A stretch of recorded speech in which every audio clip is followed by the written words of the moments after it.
Beta डिक्टा और ratio डेसेंडाई यहाँ तक हमने पढ़ लिया था। अभी हम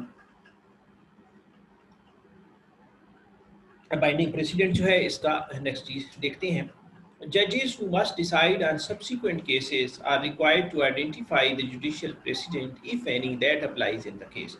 तो बाद में आने वाले जो केस हैं जज साहब ने देखना है कि अगर उसके ऊपर कोई जुडिशियल प्रेसिडेंट मौजूद है और इस केस में अप्लाई होती है तो वो फिर वो उसको जो है वो अप्लाई करेंगे। There are comprehensive law reports on decision in earlier cases, and judges should refer to these and look for a similar case that sets a precedent. If a precedent is discovered that was set by a court of equal or higher status, the judge dealing with the current case should normally follow this precedent.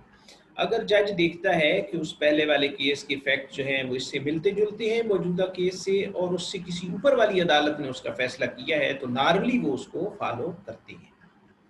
There are rules for establishing the legal principle from the details of an earlier case and applying the principle to the fact of the case. Principle जो है legal principle वो पहले वाले case में देखे जाएंगे और letter वाले केस में वो अप्लाई होंगे। ठीक है।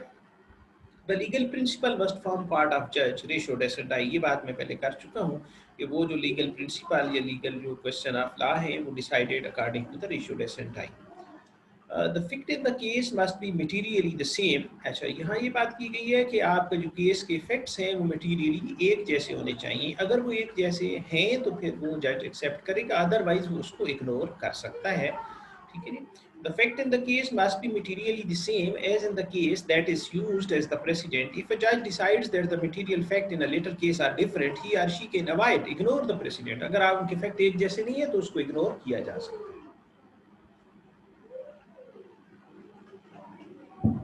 Next है, how a precedent established by a lower court does not necessarily have to be applied by a higher court. Although in practice it is unusual for a higher court to overrule the precedent set by a lower court if the precedent is long established. कह रहे हैं कि lower court का जो decision है, जो president है, जो केस लॉ है, वो सुपीरियर कोर्ट्स के लिए, ऊपर वाली कोर्ट्स के लिए बाइंडिंग नहीं है। लेकिन अगर कोई ऐसी प्रेसिडेंट है, कोई ऐसा केस लॉ है जो लॉन्ग एस्टेब्लिश है, बड़े अरसे से ऐसे हो रहा है, तो वो नॉर्मली उसको ओवररूल नहीं करती, उसको एक्सेप्ट करती हैं ऊपर वाली जो कोर्ट्स होती हैं। राइट जी। अच्छा, ये कुछ टाइप्स हैं प्रेसिडेंट की। ओरिजिनल प्रेसिडेंट है, बाइंडिंग प्रेसिडेंट है, परसुएसिव प्रेसिडेंट है, डिक्लेरेटरी प्रेसिडेंट है। इस तरह स्लाइड को गो थ्रू करें, उसमें अगर कोई सवाल है तो वो आप मुझसे कर सकते हैं।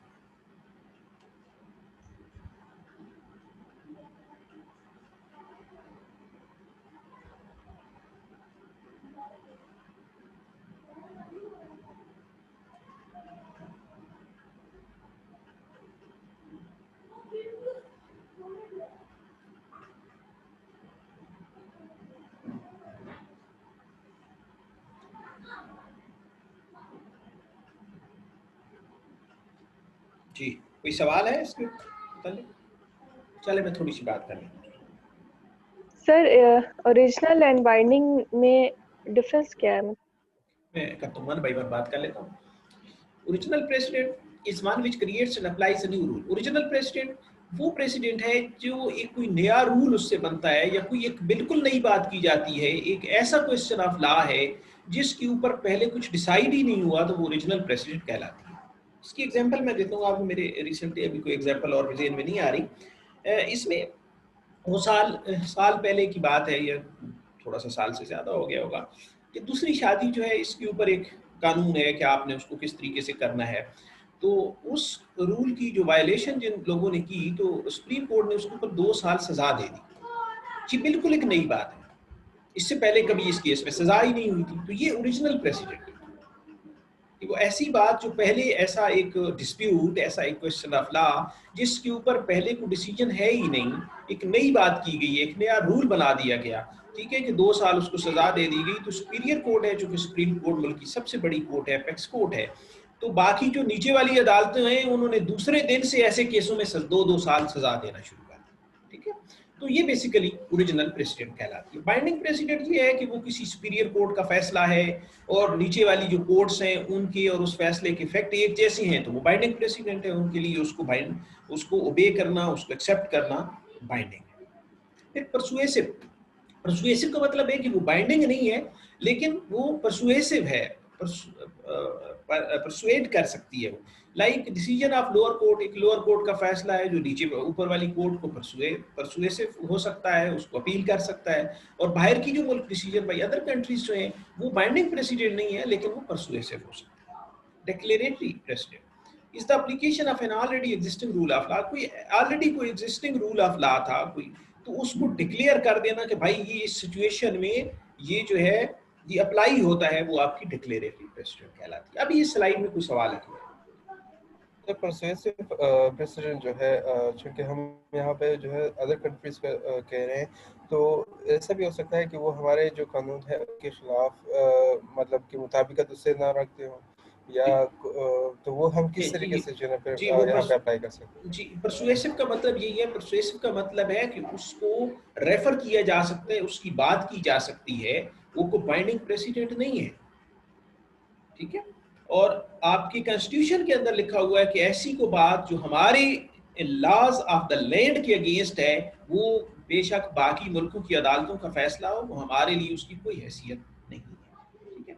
तो वो परसुएसिव उसी सूरत में होगा जबकि वो हमारे हालात और उससे इसके फैक्ट और हमारे लॉज से वो मुताबिकत रखता होगा वो फैसला, तब वो परसुएसिव प्रेसिडेंट है। अदरवाइज तो हम उसको रेफर ही नहीं करेंगे, हम उसकी बात ही नहीं करेंगे। हर मुल्क के अपने कवानीन है, हर मुल्क के अपना लाज हैं, ठीक है। उनके लाज भी बाज़ औक़ात हमारे से कंट्राडिक्ट कर जाते हैं। सही है सर, एक मेरा क्वेश्चन है। जी सर, आप बिस्मिल्लाह करें। जी सर, जिस तरह लोअर कोर्ट कोई एक डिसीजन दे देती है किसी भी फैसले किसी भी केस पे डिसीजन देती है, तो अब उसने डिसीजन दे दिया। अब हायर कोर्ट में कोई इस तरह का कुछ ऐसे बाद एक केस आता है जो सेम होता है, लेकिन हायर कोर्ट कुछ और डिसीजन देती है उसके मुतालिक, तो उस वक्त क्या होगा कि वो उस लोअर कोर्ट के केस को, जो केस था, उस डिसीजन को सही माना जाएगा या वो उस डिसीजन उस वक्त गलत करार दे दिया जाएगा? क्योंकि जैसा आपने बताया कि हायर कोर्ट को, ऐसा नहीं है, सुपीरियर कोर्ट को प्रेफर किया जाता है। देखो जो पहले फैसला हो चुका है वो हो चुका है, उसके ऊपर उसका कोई असर नहीं है। हाँ, बाद में आने वाले जो केसेस हैं उनके ऊपर जो सुपीरियर कोर्ट का फैसला है उसका इम्पैक्ट हो सकता है, वो बाइंडिंग प्रेसिडेंट हो सकता है, लेकिन जो डिसाइड हो गया वो हो गया, उसके ऊपर उसका कोई इम्पैक्ट नहीं। सही sir, okay, thank you. Okay, how can precedents be altered और अवॉइडेड? कि प्रेसिडेंट जो है उनको अल्टर कैसे किया जाता है और अवॉइड कैसे किया जाता है? Number 1, overruling a precedent. Overruling, a precedent established by a lower court can be overruled by a higher court. नीचे वाली कोर्ट की कोई भी प्रेसिडेंट कोई भी केस ला जो है ऊपर वाली कोर्ट उसको ओवर रूल कर सकती है। मसलन डिस्ट्रिक्ट कोर्ट का फैसला अपील में आप हाई कोर्ट में जाते हैं, ओवर रूल हो जाता है। हाई कोर्ट का फैसला सुप्रीम कोर्ट में जाते हैं, ओवर रूल हो जाता है, ठीक है। तो नीचे वाले जो फैसले हैं वो overrule by the superior courts हो जाते हैं। The higher court set aside the decision of lower courts and the precedent ceases to apply. तो वो प्रेसिडेंट खत्म हो जाएगा, वो लोअर कोर्ट का, हाई कोर्ट का अगर कोई फैसला है जिसको हम प्रेसिडेंट लेके लोअर कोर्ट को बता रहे हैं, लेकिन बाद में पता चलता है कि यही वाले फैसले के खिलाफ जो है अपील फाइल हुई थी सुप्रीम कोर्ट में और उन्होंने सेट असाइड कर दिया, उसको ओवर रूल कर दिया, तो that is no more precedent. तो प्रेसिडेंट सीजेस टू अप्लाई, तो वो प्रेसिडेंट खत्म हो जाएगा। Making a distinction between case, making a distinction between cases. अभी एक हाई कोर्ट का एक डिसीजन है जो कि डिस्ट्रिक्ट कोर्ट्स के लिए वो प्रेसिडेंट है, तो पता ये चलता है कि जो हाई कोर्ट में फैसला हुआ था उसके जो फैक्ट्स हैं वो और हैं, और जो अभी जो इन हैंड केस है डिस्ट्रिक्ट कोर्ट में जिसके लिए हम ये कह रहे हैं कि ये प्रेसिडेंट है, वो पता चलता है उसकी फैक्ट ही और है, ठीक है। वो और फैक्ट पे बात की गई है, ये और फैक्ट पे बात की है, तो यहाँ भी जज जो है वो उसको ओवर रूल कर सकता है कि इसके फैक्ट जो है वो सिमिलर नहीं है, इसका जो है वो एक दूसरे के साथ जो है वो सेम नहीं है, तो इस वजह से उसको भी ओवर रूल किया जा सकता है। अच्छा जी, कुछ इस जो बाइंडिंग प्रेसिडेंट है ना, इसके कुछ एडवांटेज है और कुछ डिसएडवांटेज है, ठीक है। ये जो एडवांटेज है, एडवांटेज क्या है? First of all save time and expense. आपका जब कोई केस चल रहा होता है तो उसमें अगर कोई प्रेसिडेंट मौजूद है, मसलन आपका केस जो है वो डिस्ट्रिक्ट कोर्ट में चल रहा है और आपके पास कोई हाई कोर्ट के और सुप्रीम कोर्ट के ऐसे फैसले हैं जिसके फैक्ट जो है इस केस से मिलते हैं, तो वो उसका फैसला जल्दी हो जाएगा क्योंकि प्रेसिडेंट मौजूद है। जज को बहुत ज़्यादा उसकी इन डेप्थ नहीं जाना पड़ेगा क्योंकि उसको ऑलरेडी सेटल लॉ है, सेटल प्रिंसिपल ऑफ लॉ मौजूद है। ठीक है।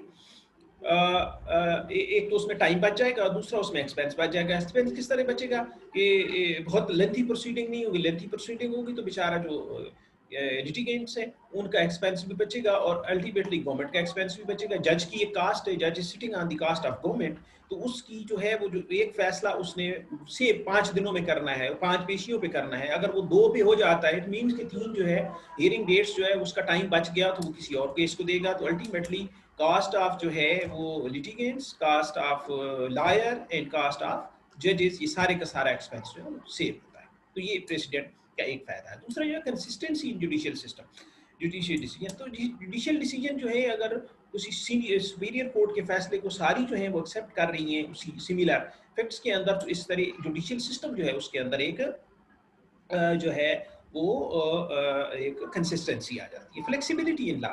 तो इससे लॉ के अंदर एक फ्लेक्सिबिलिटी क्रिएट होती है और बाद में जो प्रेसिडेंट्स होती हैं उनके मुताबिक, क्योंकि लॉ मैंने पहले आपको बताया स्टैग्नेंट नहीं है, फ्लेक्सिबल है, तो इससे लॉ के अंदर एक फ्लेक्सिबिलिटी आती है और वो लॉ जो है वो टाइम टू टाइम अमेंड होता रहता है। ठीक है जी। उसके बाद जनाब डिसएडवांटेज। डिसएडवांटेज क्या है? Large number of precedents. बाज़ औक़ात प्रेसिडेंट्स बहुत ज्यादा होती हैं, पता नहीं चलता कि किसको फॉलो करना है किसको नहीं करना। फॉर एग्जांपल एक केस है उसके मुतालिक सिंध हाई कोर्ट जो है उसका भी एक डिफरेंट फैसला है, बलूचिस्तान हाई कोर्ट का एक डिफरेंट फैसला है, पिशावर हाई कोर्ट का डिफरेंट फैसला है, इस्लामाबाद हाई कोर्ट का भी है, उसके ऊपर लाहौर हाई कोर्ट का भी है। तो जब बहुत सारी प्रेसिडेंट हो तो पता नहीं चलता कि किस प्रेसिडेंट को सही मानना है किसको सही नहीं मानना। ये एक डिसएडवांटेज है, ये एक प्रॉब्लम है इसमें।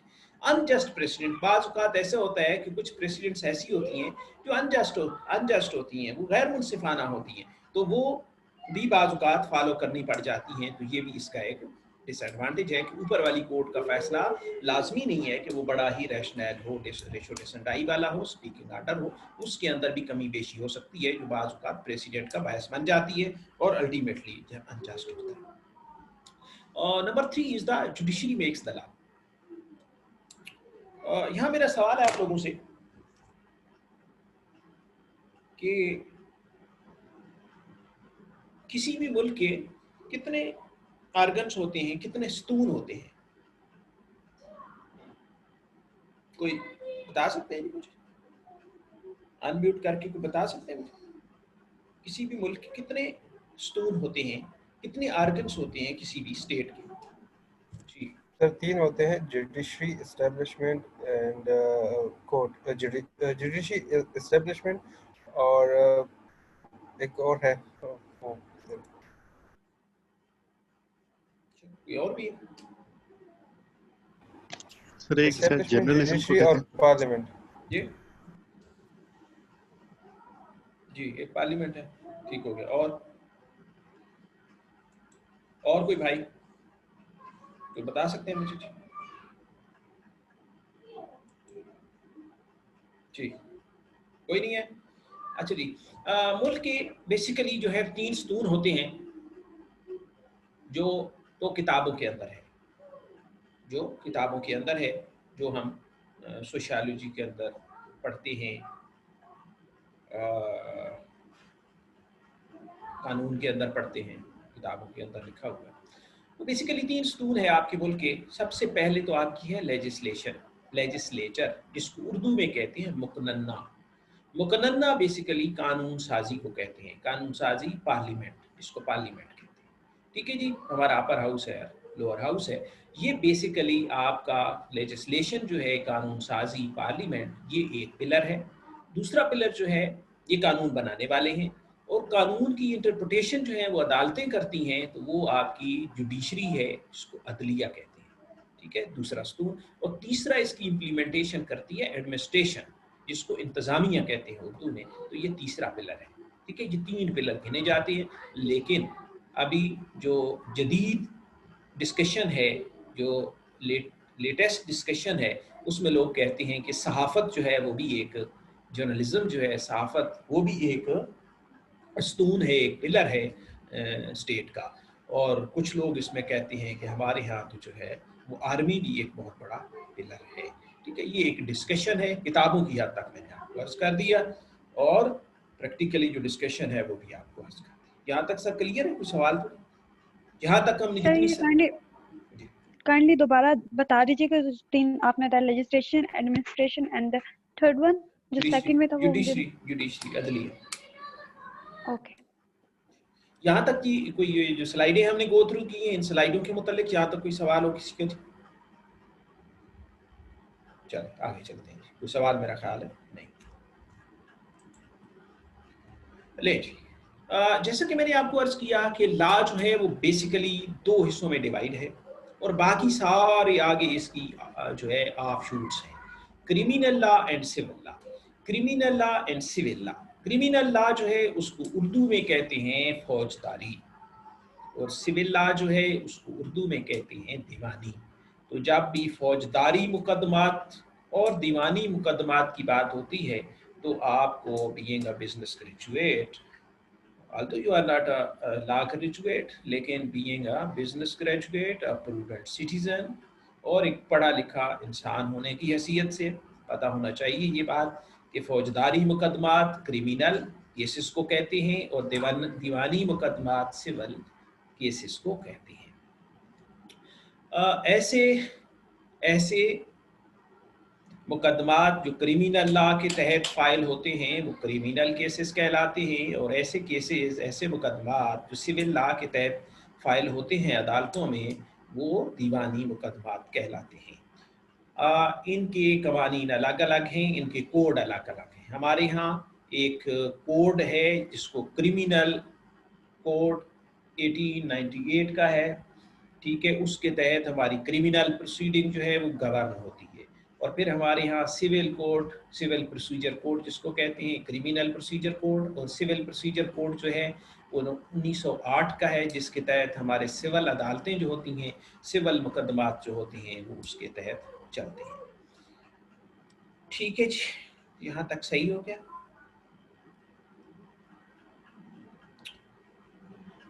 अभी यहाँ मैं आपको सिविल लॉ और क्रिमिनल लॉ जो है इसका फ़र्क बताने जा रहा हूँ। थोड़ा सा आपने यहाँ पे तवज्जो करनी है, ये शायद मालूमात आपके किसी न किसी स्टेज पे काम आ जाए। आप लोगों ने मुकदमात तो देखे होंगे, कहीं ना कहीं आपने सुना होगा। एक केस होता है जिसमें लिखा होता है mister A versus mister B या मिस्टर ए बनाम मिस्टर बी, और एक केस में लिखा होता है स्टेट वर्सेस मिस्टर ए या स्टेट वर्सेस बनाम मिस्टर बी। इन दोनों में फ़र्क पता है आपको? जी, किसी को अगर इन दोनों में फ़र्क पता है तो वो मेरे साथ यहाँ पे। Yes sir. जी बताइए बेटा। सर जो आपने बताया कि mister A versus mister B, तो ये सिविल लॉ में आता है। जो एक पर्सन का राइट बनता है कि वो दूसरे पर्सन पे करे या ना करे, अगर वो उसे लीव अप करना चाहता है तो वो कर सकता है, उसमें स्टेट इन्फोर्स नहीं करती। लेकिन जो स्टेट वाइज होता है मिस्टर ए वर्सेस स्टेट या स्टेट वर्सेस मिस्टर ए, उसमें होता है कि वो क्रिमिनल होता है, क्रिमिनल लॉ को उसने अनफॉलो किया होता है, माना नहीं होता, तो वो स्टेट करती है। उसमें चाहे अगला बंदा या उसकी फैमिली लीव अप भी कर दे, लेकिन स्टेट जो है ना उसको कार्य होती है। जी ठीक है, गुड शाबाश। अच्छा जी, सिविल लॉ जो है, civil law basically private individuals जो हैं, प्राइवेट बिजनेस एंटिटीज जो हैं, उनके राइट एंड ऑब्लिगेशन की बात करता है सिविल लॉ। इसमें दो पार्टियां इन्वॉल्व होती हैं। मसलन जैसे मैंने कहा मिस्टर ए और मिस्टर बी ने आपस में कोई एग्रीमेंट किया था, एग्रीमेंट की वायलेशन हो गई, मिस्टर ए ने बी के खिलाफ मुकदमा दायर कर दिया। ये क्या हो गया? मिस्टर ए बनाम मिस्टर बी। ठीक है, तो यहाँ पे प्राइवेट राइट्स एंड ऑब्लिगेशन की बात होती है। किसी का राइट होता है, दूसरी की ऑब्लिगेशन। मसलन मिस्टर ए ने पैसे लेने थे मिस्टर बी से, बी ने नहीं दिए, तो ए का राइट है और बी की पैसे देना ऑब्लिगेशन है। जब इसके अंदर कंफ्लिक्ट आता है, डिस्प्यूट आता है, तो वो सिविल केस कहलाता है और इसी तरह वो मिस्टर ए बना मिस्टर बी फाइल होता है। तो यहाँ बात ये पता चली कि किसी केस के टाइटल से हमें पता चल जाएगा कि ये सिविल केस है या ये क्रिमिनल केस है। तो ये मिस्टर ए बना मिस्टर बी जो है ये सिविल केस है। और एक दूसरा केस है जिसमें स्टेट वर्सेस मिस्टर ए है, तो ये इससे टाइटल से पता चल गया ये क्रिमिनल केस है। क्रिमिनल केस क्यों है? कि हुकूमत ने, स्टेट ने क्राइम को डिफाइन कर दिया है कि क्राइम क्या है। उसने एक सेट बिहेवियर, एक सेट जो है ना वो सोसाइटी के अंदर रहने के कुछ कवायद व ज़वाबित जो हैं वो उसने तय कर दिए कि आपने ये काम नहीं करने। ठीक है। और अगर आप ये काम करेंगे तो आपको सजा दी जाएगी, ये क्राइम कहलाएगा आपका ये वाला एक्ट, जिसके लिए पाकिस्तान का एक कोड है, पाकिस्तान की एक जो है वो किताब है जिसको कहते हैं पीपीसी, पाकिस्तान पीनल कोड, जिसको उर्दू में तहजीरात पाकिस्तान कहते हैं। तो इसके अंदर वो तमाम एक्ट जो क्राइम कहलाते हैं उनकी सजाएं और उसका प्रोसीजर सारा इस किताब के अंदर दिया गया है, ताजीरात पाकिस्तान, पाकिस्तान पीनल कोड के अंदर। ठीक है। अच्छा, ये जो बात हो रही थी state versus A, for example A ने चोरी की है, तो चोरी जो है वो आपके पाकिस्तान का जो कानून है उसके तहत कहा गया है कि ये एक्ट जो है भाई ये क्राइम है, आप क्राइम करेंगे तो स्टेट आपके खिलाफ परसू करेगी, तो ये केस कहलाएगा स्टेट वर्सेस ए। तो इस केस के टाइटल से पता चला कि ए ने क्या किया है, ए ने कोई क्राइम किया। क्राइम क्या है? क्राइम बेसिकली स्टेट के वो सेट पैटर्न है, वो सेट रूल्स हैं जो उसने कहा है कि ये वाले काम नहीं करने, चोरी नहीं करनी, डाका नहीं डालना, मर्डर नहीं करना, किसी की इंसल्ट नहीं करनी, किसी के साथ चीटिंग नहीं करनी, किसी के साथ फ्रॉड नहीं करना। ठीक है, ये सारे वो काम है जो आप करेंगे तो ये क्राइम कहलाएंगे। जब क्राइम कहलाएंगे तो क्राइम जो होता है वो सपोज किया जाता है इस अगेंस्ट द स्टेट, तो क्राइम अगेंस्ट द स्टेट होता है, इसलिए स्टेट उसको परस्यू करती है, स्टेट उसकी प्रोसिक्यूशन करती है।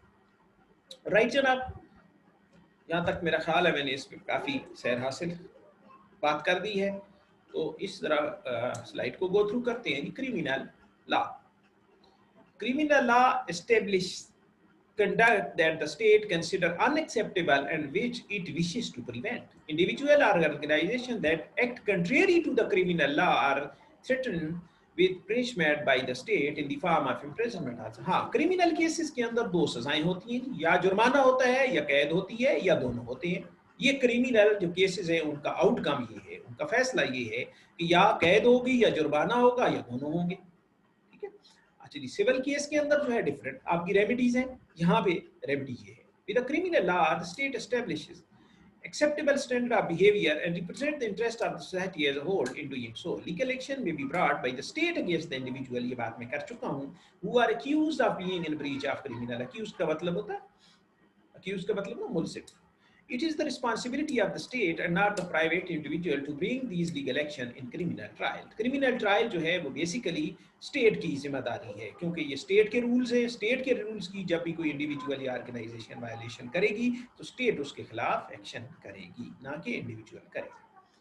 The civil law is the branch of law that principally deals with the dispute between individual and organizations such as companies. It regulates relationship between them regarding their right and obligation. A violation of civil law is a tort wrongdoing but not a crime. The civil law provides for remedies for civil wrongs but these do not include imprisonment. Civil law के अंदर आपकी remedies जो है वो क्या होती हैं, आपको damages मिलते हैं, आपको stay मिलता है, आपको different और जो है compensation मिलती है, लेकिन यहाँ पे fine और जो imprisonment वाली बात है वो civil case में नहीं है, वो criminal case में है। Civil law में भी established by statute or by case law, codification, interpretation of law, consideration and so on. ठीक है जी।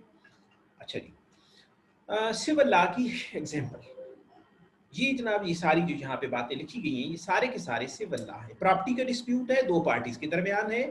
वर्क रिलेटेड यानी एम्प्लॉयर और एम्प्लॉई का जो है वो सिविल लॉ है। Accusation of negligence, negligent behaviour जो है वो आप किसी को नेग्लिजेंटली अगर कोई नुकसान पहुंचाते हैं तो दैट में भी नेग्लिजेंट आपका क्राइम भी हो सकता है और आपका सिविल लॉ भी हो सकता है। Claim by consumer against manufacturer और सर्विस, ये भी आपके सिविल लॉ है। कमर्शियल डिस्प्यूट है, कॉपीराइट है, claim of defamation of character है, dispute about an alleged breach of contract है। ये सारे के सारे आपके ये वाले सिविल लॉ हैं और ये सिविल केसेस इसके अगेंस्ट बनेंगे।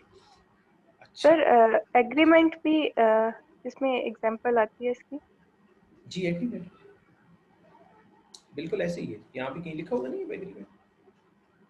कमर्शियल लॉ, ये बिजनेस एंटिटीज बिल्कुल है एग्रीमेंट में। एग्रीमेंट जो है वो सिविल लॉ है। Legal proceedings in civil cases are initiated by an individual. ठीक है जी, तो जो पहले नाम आता है ना इसका मतलब है उसने केस किया है।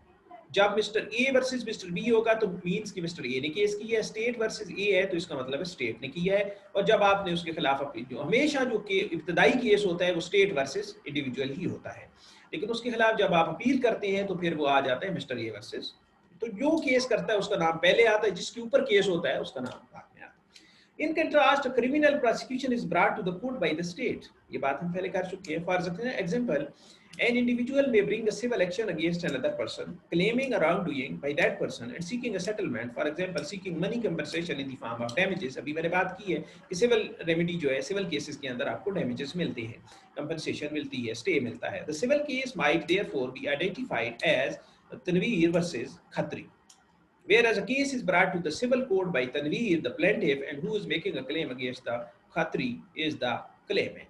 ये बात मैं पहले कर चुका हूँ मिस्टर ए वर्सेस बी के केस में। तो जो करने वाला केस होता है यहाँ पे प्लेंटिफ कहलाता है, और जिसके खिलाफ होता है उसको डिफेंडेंट भी कहते हैं, ठीक है। और उसको क्लेम जो है वो डिफेंडेंट नहीं लिखा हुआ, तो आपको केस करने वाला सिविल में होता है उसको प्लेंटिफ कहते हैं, और जिसपे केस किया जाता है उसको डिफेंडेंट कहते हैं। हाँ, क्रिमिनल केस या सिविल केस, बाज़ औक़ात ऐसा होता है जी कि कोई केस जो है ना वो एक ही वक्त में एक वाकया जो है वो सिविल केस भी होता है और वो आपका क्रिमिनल केस भी होता है। आप सारे मेरी बात सुन रहे हैं, मेरे साथ ही हैं? जी सर, सुन रहे हैं। Yes sir. सीआर क्या नाम है आपका? जी सर, आ रही है माद खान, आप यहाँ पे अटेंडेंस लेके मुझे भेज दीजिए। ठीक है सर। ठीक है, ओके। क्या बात कर रहे थे? क्रिमिनल लॉ और सिविल लॉ। हाँ, एक वाकया जो है, एक वाकया वो सिविल लॉ भी हो सकता है और क्रिमिनल लॉ भी हो सकता है, और दोनों भी हो सकते हैं। एग्जाम्पल पे आपने गौर करना है। हाँ, एक आदमी ने दूसरे आदमी को चेक दिया, मसलन मिस्टर ए ने मिस्टर बी से पैसे लेने थे, फॉर एग्जाम्पल 500,000 मिस्टर बी ने देने थे और मिस्टर ए ने लेने थे। मिस्टर ए का राइट था, मिस्टर बी की ऑब्लिगेशन थी। अंडरस्टूड?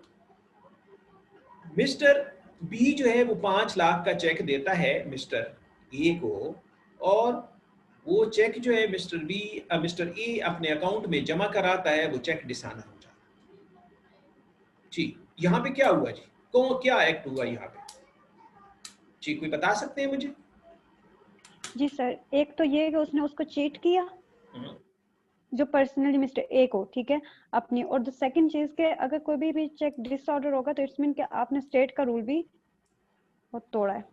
शाबाश, ठीक हो गया। अच्छा जी, मिस्टर ए जो है ना उसके पास मिस्टर ए के पास अभी 2 इसके रेमेडीज अवेलेबल है। एक रेमेडी तो ये है कि बीपीसी जिसकी मैंने आपको बात की, ताज़ीरात पाकिस्तान का सेक्शन 489F जिसको कहते हैं, वो डिसऑनर ऑफ चेक को डील करता है कि dishonour of cheque is a crime. एक तो मिस्टर ए के साथ उसने क्राइम किया है, इस क्राइम के तहत वो क्या करेगा कि एक क्रिमिनल सूट फाइल करेगा मिस्टर बी के खिलाफ कि इसने मेरे साथ चीटिंग की है, स्टेट इसके अगेंस्ट एक्शन दे, ठीक है। तो वो एक क्रिमिनल केस बन जाएगा, स्टेट वर्सेस मिस्टर बी। जो मिस्टर बी ने चेक दिया, उसको पता था मेरे अकाउंट में पैसे नहीं है, तो ये एक क्राइम है कि उसने चेक दिया। इसके तहत एक क्रिमिनल केस चलेगा उसके अगेंस्ट, जिसका आउटकम क्या होगा? आउटकम मैंने क्रिमिनल केस के 2 बताए थे आपको कि या इम्प्रिजनमेंट होगी या फाइन होगा।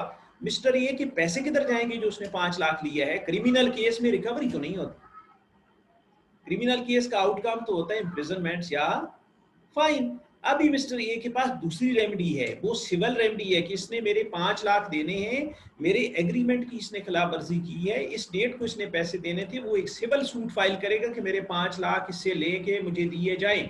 तो केस कितने बन गए? 2।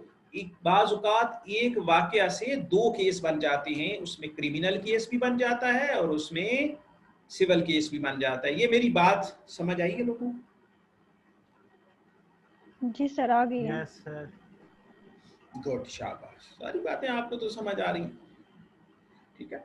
अच्छा, तो यही बात जो है इस स्लाइड पे और इससे अगली स्लाइड के ऊपर जो है यही बात की गई है। यहाँ आपको डिफरेंट एग्जांपल दी गई है, ये आप इसको गो थ्रू कर लेंगे तो आपको आइडिया हो जाएगा। यहाँ तक जी किसी और का कोई सवाल है? सर ये स्लाइड्स हमें मिलेंगे ना? जी नहीं मिलेगी। मिलेंगी कि नहीं मिलेगी? मिलेगी, ठीक है, बस मिल जाएगा। अस्सलाम वालेकुम सर। जी वैसा? अस्सलाम वालेकुम सर, कैसे हैं आप? जी मैं ठीक हूँ। ये आवाज कोई जानी पहचानी है, साथ आप किधर से आ गए हो? सर वैसे दिल का दावे पढ़ने का। हाँ, कब से मौजूद है आप? सर बस ये 5 मिनट हुए हैं। अच्छा, गुड। साथ बहुत अच्छे सर बचे कैसे हैं। हैं? मैं बिल्कुल ठीक हूँ। साथ बहुत अच्छा बचा है जी। पिछली क्लास में ये मेरे सेशन में सीआर थे। अभी मेरा ख्याल आप 3rd सेमेस्टर में है ना? जी सर 3rd सेमेस्टर में हम। आज साथ के साथ बड़ा अच्छा टाइम गुजरा जी। बड़ी अच्छी माशाल्लाह आपने सर हम कोऑर्डिनेशन और कोऑपरेशन की। तो सर हमारा भी आपके साथ बहुत अच्छा टाइम गुजरा है सर। Good luck. तो आज कैसे आना हुआ? वैसे ही सर वैसे ही अभी सर वो हमारी एक क्लास फेलो है सुमेरा आपके साथ आ गई है अभी। अच्छा, जी सर, तो वैसे हम लोग क्या चले आपकी क्लास ले लेते हैं। सुमेरा बीबी। जी जी सर, सर। ये तो हमारे ये साथ थी ना। ये भी सर मैंने इस कोर्स का हिस्सा नहीं है ये?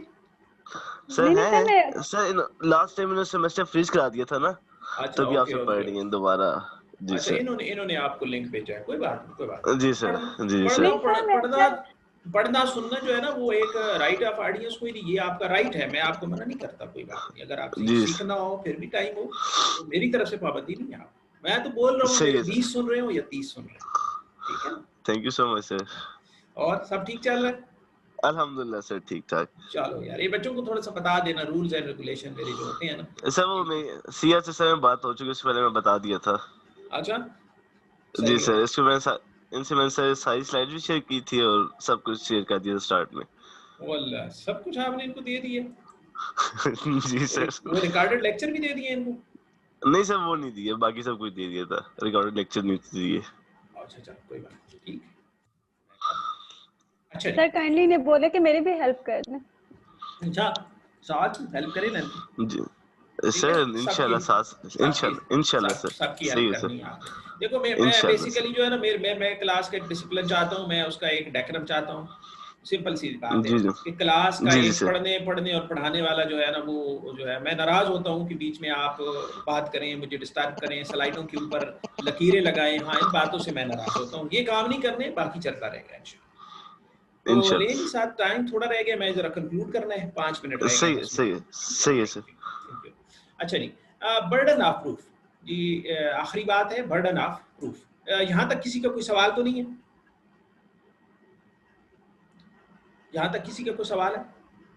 No sir. नो सर, सब समझ आ गया। चलो, ये तो बहुत बड़ी अच्छी बात है जी। बर्डन ऑफ प्रूफ का मतलब ये है साबित करने की जिम्मेदारी, बार, ठीक है, उसका बर्डन जो है वो किसके ऊपर है। इसका सिंपल रूल है कि जो अदालत में केस लेके आता है उसने साबित करना है। मिस्टर ए अदालत में केस लेके गया तो मिस्टर ए ने साबित करना है कि मेरा मिस्टर बी के साथ एग्रीमेंट हुआ था, मिस्टर बी ने मुझे इस डेट को पैसे देने थे, ये एग्रीमेंट की टर्म थी, इसने उस टर्म की वायलेशन की है और इसने मुझे पैसे नहीं दिए। अदालत आलिया से गुजारिश है कि मुझे इससे पैसे लेके दिए जाएं। ये किसने साबित करना है? मिस्टर ए ने, जो केस लेके आया है। दूसरे केस के अंदर, दूसरे सिनेरियो के अंदर, जो क्रिमिनल केस है उसके अंदर स्टेट ने साबित करना है, उसके अंदर स्टेट ने साबित करना है कि भाई इसने एक क्रिमिनल एक्ट किया है, इसने मिस्टर ए को चेक दिया है 5 लाख का और इसके अकाउंट में उस डेट को पैसे नहीं थे और ना इसने कोई एफर्ट की कि उसके अंदर ये पैसे डाले ताकि 5 लाख का चेक क्लियर हो। तो इसलिए इसका एक्ट जो है वो एक क्रिमिनल एक्ट है और ये स्टेट के खिलाफ है, इसलिए इसको सजा दी जाए उसके मुताबिक या इसको जुर्माना किया जाए। ठीक है, तो ये साबित दोनों सूरतों में किसने करना है? जो केस कर रहा है, आइदर दैट इज स्टेट और एन इंडिविजुअल। यहाँ तक सर बात क्लियर है? यहाँ तक किसी का कोई सवाल? जी सर, जो बर्डन ऑफ प्रूफ है, जैसे केस चल रहा है किसी के ऊपर, ठीक है, तो एक पर्सन जो केस कर रहा है वो तो बता रहा है कि ये हुआ है, तो सेकंड पर्सन क्या उसमें उसने डिफेंस करना है, उसने डिफेंस करना है, उसने बताना है कि नहीं ऐसा नहीं हुआ, ठीक है, ऐसा नहीं हुआ, मैंने कोई वायलेशन नहीं की, मैंने ऐसा नहीं किया, इस डेट के ऊपर चेक नहीं देना था, उस डेट के ऊपर चेक देना था।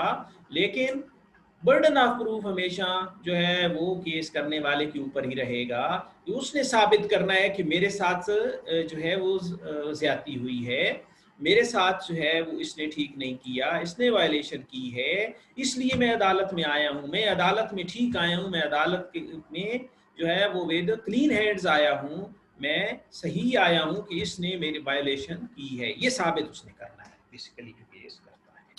सर और हमारे सर जो वैसे जी लीडर्स के ऊपर जो कुछ चल रहा है, जी वो जैसे हमारे कुछ लीडर्स हैं उनके ऊपर केस चल रहा है, तो हम्म। वो क्या क्रिमिनल केस है और सिविल केस है? जो मनी लॉन्ड्रिंग या इस तरह के जो भी केसेस है, ये सारे क्राइम्स हैं, ये सारे क्राइम्स हैं और ये सारे क्रिमिनल केस हैं। एफआईए के अंदर केस क्रिमिनल होते हैं, नैब के अंदर क्रिमिनल केस होते हैं, पुलिस के अंदर जो है वो मजिस्ट्रेट के पास क्रिमिनल केस होते हैं, हाई कोर्ट और सुप्रीम कोर्ट में भी दोनों मिक्स होते हैं क्रिमिनल और सिविल केस। लेकिन ये जो एजेंसियों के ये जो स्पेशल कोर्ट्स हैं, एंटी नारकोटिक्स है, एफआईए है, पुलिस है, नैब है, इनके पास सिविल केस नहीं जाता, इनके पास क्रिमिनल केस जाते हैं। एंटी मनी लॉन्ड्रिंग जो है एक्ट है हमारे यहाँ 2010 का, जिसके तहत कुछ वहाँ पे क्राइम्स हैं। अगर आप वो काम करते हैं तो आप क्रिमिनल एक्टिविटीज में आते हैं और आप अगेंस्ट द स्टेट काम करते हैं। ये जी, कोई और सवाल है किसी का कोई सवाल?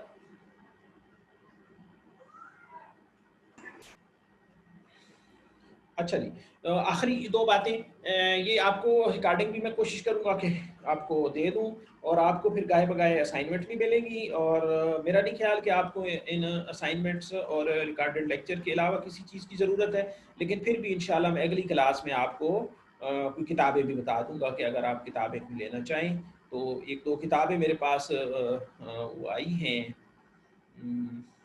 क्या कहते हैं उसको, ऑनरेडी गिफ्ट आए हैं, वो मैं जी कोई बात कर। सर पीडीएफ में आप सेंड करेंगे हमें बुक्स? पीडीएफ में मेरे पास नहीं है, मैं आपको बताऊंगा, ये लेक्चर वेक्चर भेज दूंगा पीडीएफ में। किताबें मेरे पास पीडीएफ में नहीं है, मेरे पास हार्ड फॉर्म में ही कुछ दोस्त हैं जो राइटर हैं तो वो एज अ गिफ्ट भेज देते हैं। वो मैं मेरे पास 4-5 पढ़ी हैं, वो मैं रिव्यू कर रहा हूँ, तो फिर मैं आपको उनमें से कोई रिकमेंड कर दूंगा कि ये आप इसको कंसल्ट करें, ठीक है, अगर आपने करना है एडिशनली। तो बाकी जी ओके सर, अभी थैंक अभी यू सर। एक मिनट से टाइम कम रह गया है, तो आज के हमारे बस यही सेशन हो सके हैं। इंशाल्लाह अगली दफ़ा जो है वो मिलेंगे, तो अगली दफ़ा हम हमारे जो हैं वो एटलीस्ट 3 सेशन ज़रूर करेंगे। आज चूँकि पहला दिन था तो हमारी ज़रा कोऑर्डिनेशन वीक रही है, तो अगली दफ़ा हम इंशाल्लाह 3 सेशन ज़रूर किया करेंगे। तो बाकी टीचर्स जो हैं वो 3 सेशन करते हैं, 2 करते हैं, 4 करते हैं? जी सीआर? सर 2 सेशंस होते हैं, एक बीच में 20 मिनट्स की ब्रेक होती है। नहीं 2 नहीं हो सकते, 3 होते हैं। ठीक है, चलो अगली दफ़ा देखेंगे क्या करना है। तो बस ये हमारा टाइम ओवर हो रहा है।